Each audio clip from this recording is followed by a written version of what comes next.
Hey, everybody, welcome to the next episode of the Strand Tennis Center podcast, filled with tips, advice, tennis, not tennis, just life advice too, whatever you need. Like it on YouTube, share it on the podcast as well. Thank you.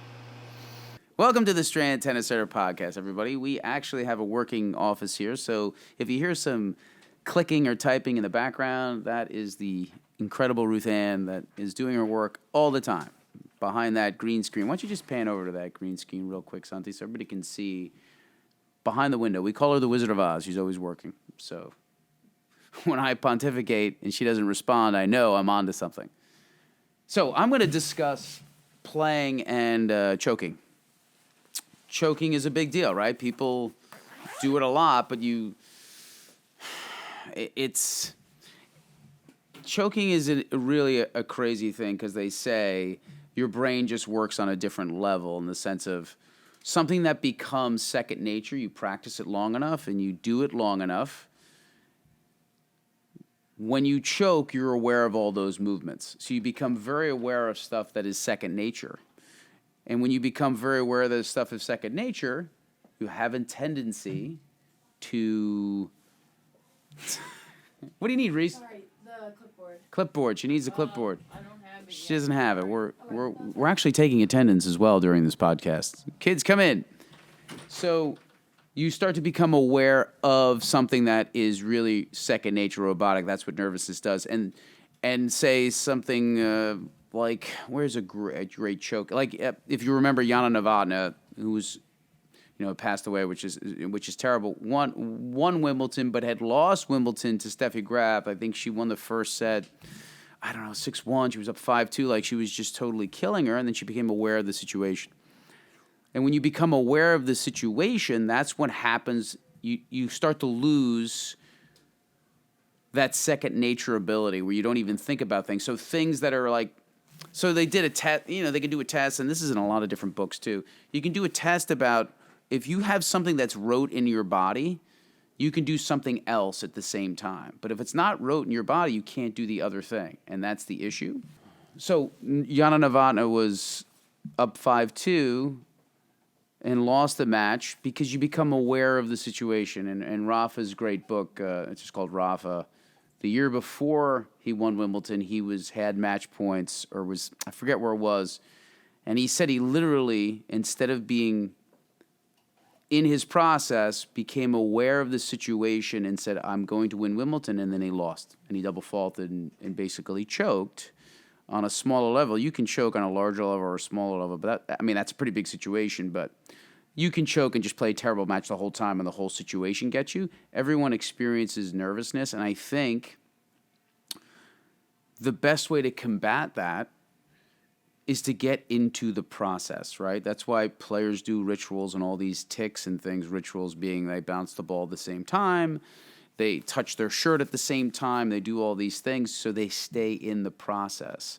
Once you become aware of the end, once you become aware of the magnitude of the situation, this is when you start to be aware of your movements and you start to be aware of the stroke instead of it being second nature. So that's why they stay in the process and in the moment so they don't get aware of the bigger picture. So that's how you combat choking. You have to stick with rituals. You have to stick with process.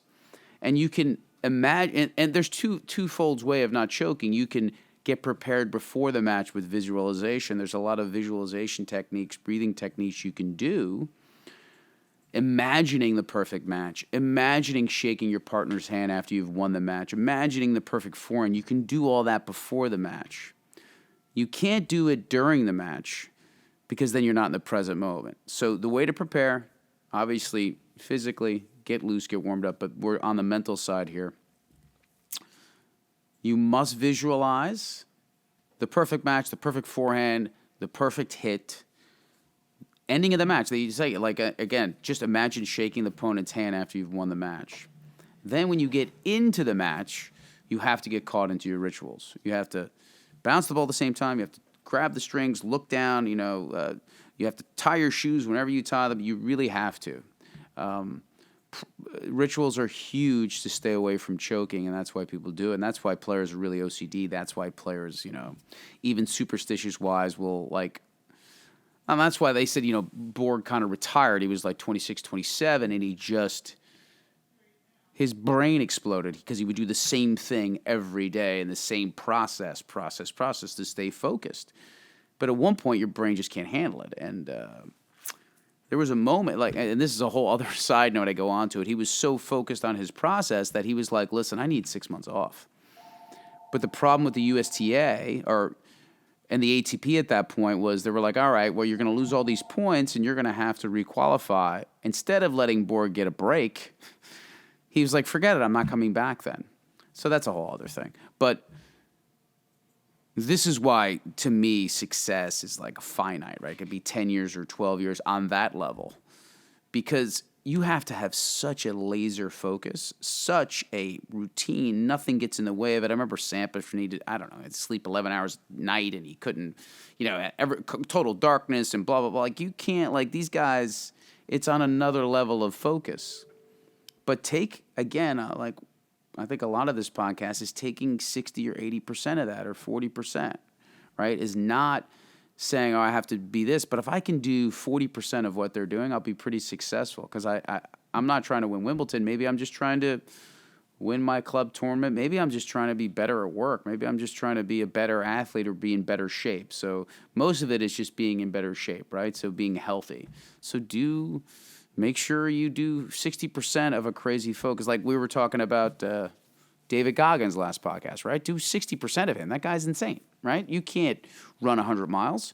If you do 60 or 40% of it, you're pretty successful. So I think you can take all of those good things out of being obsessive of those people and make it great. Because remember, your strength is your weakness. You get too obsessive and it goes the other way. You have to be really careful about being super obsessive. But this podcast is more about choking. There's so many great stories about it, right? And great players have choked too. It's not just like a weird story about somebody that gets in a situation and they blow it. I mean, people have made, what was that great ad by Michael Jordan? He said, I've missed 100 game-winning shots or all this thing. You'll see it on all these videos. The learnings and the failures, right? Those are the learning parts, right? And you can improve your rituals. You can say, what did I do in this moment? What can I do?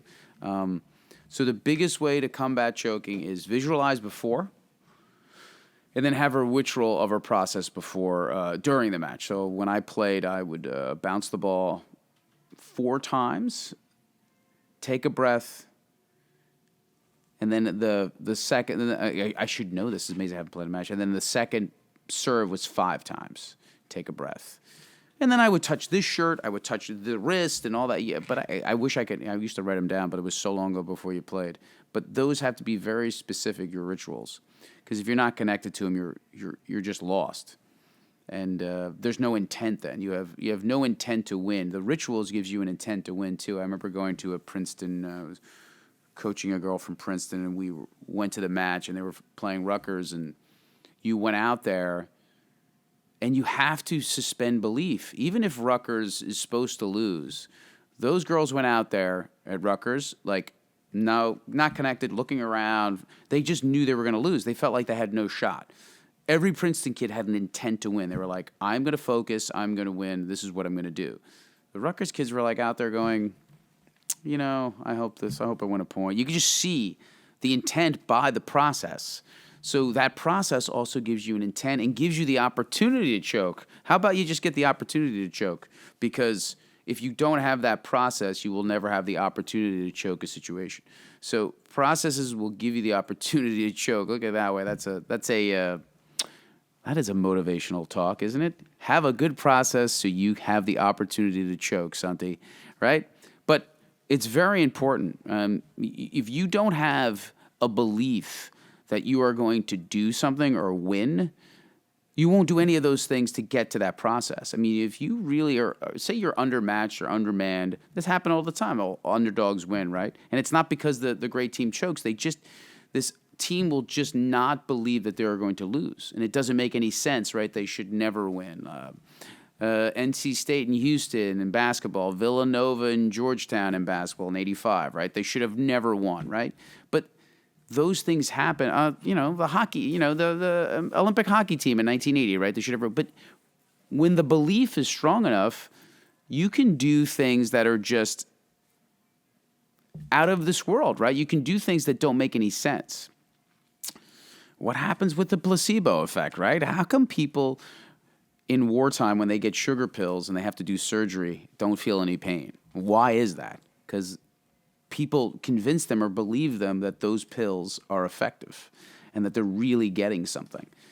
And you can do the same thing in tennis or in any sport. You can have such a belief that you are going to win, such a belief that you are going to do this, that strange things happen. So, this has gone from choking to belief, but you need belief to get in that opportunity. So hopefully this helps with having a good vision, having a good focus, and realizing that when you get in those situations, if you fail, that's a learning experience, and go back to your process. It's all about process and process.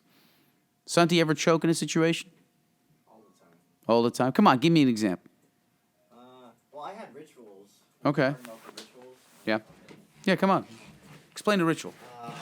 When I was playing in high school, I had rituals. Let me see if I'm close. All right, I had rituals. One thing we'd play doubles. I was first dubs, second dubs. If I got a ball that I felt like wasn't gonna win, I would tell my partner to give me another ball. And it's not even how much pressure is in the ball. It's just like an OCD thing. I get it. So a lot of rituals are OCD things, right? So my first serve, I'd bounce at least 3 or 4 times. And then second serve, I'd just bounce once, maybe twice. And then I go for it. I rush the second serve because I know it's just a thing that I do. Okay. But choking in terms of tennis, I don't say this was a choking time, but this was in the counties. Something bad that I did. This is kind of off topic, but don't eat a big meal before your match. Oh, sure. I got sleepy. I got very sleepy. Yeah. I had a sub, and then before the match, and then we lost. I think we lost 6-1, 6-3, something like that. Yeah, I had a sub, and then we lost. It was definitely what kind of because sub? Was it worth it? It was from Quick Check or whatever. It wasn't that great. It was good. It was my lunch, and I was like, I'm hungry. I'm gonna eat. And then I got super sluggish, and the boys, we play in spring / early summer kind of thing. So it got hot, and yeah, so. You got nauseous too? I don't say I got nauseous. I just was really sluggish and sleepy on the court. You had a full sub. At least half of it. Yeah, I brought a full thing, but I ate at least half, and this was and then 20 minutes later, they called your name. They're like, okay, go play. I'm like, and you were ready to pass out and watch TV instead. So that's one tip I have. That's just a random thing. One tip. Yeah. Don't eat subs before match. Don't eat too much, I would say. Definitely have a granola bar if you need. But choking wise, speaking of the ritual part, like Richard Gasquet, the French player. Yeah. If you watch him, he plays a point, and he wants that ball back every time. Oh, really? Yeah, he asks the ball boy for that ball back. It's gonna get lost in somewhere. Yeah. I know, like Nadal, he has his rituals. He goes behind his ear, and then he picks his wedgie. Yeah. And then he goes. Even if he misses, even if he faults, he does it again. He does. Everyone has their rituals. It's a superstition thing. Man. Yeah. It's crazy. Don't go too crazy on your rituals, though, But definitely, it helps you, stay calm and be in the moment. Well, you talk about crazy rituals. There was Premier Soccer League. I have no idea the names or stuff, but he had a ritual where he had to be the last one to leave the locker room. Oh. In the beginning and the last one to leave the locker room at halftime. But one of the players that his teammates got injured and was in the locker room. Okay. So he didn't start the second half because he wouldn't leave until that player was out of there. Oh, what the? Think about how crazy that is. So the player's injured in there. He goes, he's got to get his treatment first. I can't leave, and he wouldn't play. Oh my goodness. See, that's when you get to the point where you're like, much. wait a minute, you got to get out there and play. You can't get too much into it because then, then it inhibits the way you can naturally play. You should just be confident and go out there. Easier said than done, my friend. I know. Easier said than done. Yeah. These rituals they hang on to because it feels like it gives them confidence. And again, somebody like Wade Boggs would eat a chicken before every game. Now, is that really going to make you get 3 hits? But you need this belief. You need this to say, all right, this is going to help me because it hooks you onto something that gives you belief. It doesn't make any sense. Yeah. Right? He was a baseball player for the Yankees and the Red Sox, but doesn't really make any sense. I'm sure he had chicken one day and went 0 for 4. You know what I mean? Yeah. It doesn't make any sense. But one day you do it or you don't do it, and you are aware of how bad a game you play. It doesn't make sense. I was never really into rituals. Maybe that's why I didn't win too much, Santi. No. It's a lie. No, but I was never into, like, when we played, I don't remember, like, eating the same meal and doing all that. I remember eating the same meal because it was good to eat that meal before, but not because, I have to eat it if I can't find it. But Okay. yeah, there's a fine line. Like I told you, it's like obsession, right? The fine line between obsessing, it being a good thing, and then it being a negative thing. You got to be real careful. It's a fine line. Agreed. Agreed. Thank you, son. All right. You're welcome. Thank you, everybody. Enjoy the podcast. Share it, please. Hey, everybody. Hope you like the podcast. Please share it with your friends, anybody that you know, anybody that's into tennis, anybody that's into bettering themselves. Share it.